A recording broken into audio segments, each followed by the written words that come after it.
इंसान की कीमत। एक बार लोहे की दुकान में अपने पिता के साथ काम कर रहे एक बालक ने अचानक ही अपने पिता से पूछा, पिताजी, इस दुनिया में मनुष्य की क्या कीमत होती है?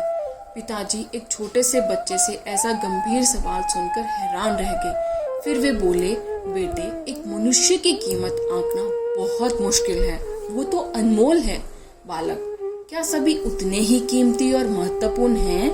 पिताजी, हाँ बेटे। बालक के कुछ पल्ले पड़ा नहीं। उसने फिर सवाल किया, तो फिर इस दुनिया में कोई गरीब तो कोई अमीर क्यों है? किसी की कम इज्जत तो किसी की ज्यादा क्यों होती है?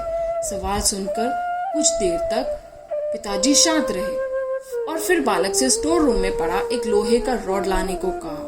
रॉड लाते ही पिताजी ने पूछा, इसकी क्या कीमत होगी? बालक, लगभग 300 रुपए। पिताजी, अगर मैं इसके बहुत से छोटे छोटे कील बना दूं तो इसकी क्या कीमत हो जाएगी? बालक कुछ देर सोचकर बोला, तब तो ये महंगा बिकेगा, लगभग 1000 रुपए का। पिताजी, अगर मैं इस लोहे से घड़ी के बहुत सारे स्प्रिंग बना दूं तो? बालक कुछ देर सोचता रहा और फिर एकदम से उत्साहित होकर बोला, तब तो इसकी कीमत बहुत ज्यादा हो जाएगी। पिताजी उसे समझाते हुए बोले, ठीक इसी तरह मनुष्य की कीमत इसमें नहीं है कि अभी वो क्या है, बल्कि इसमें है कि वो अपने आप को क्या बना सकता है। बालक अपने पिता की बात समझ चुका था।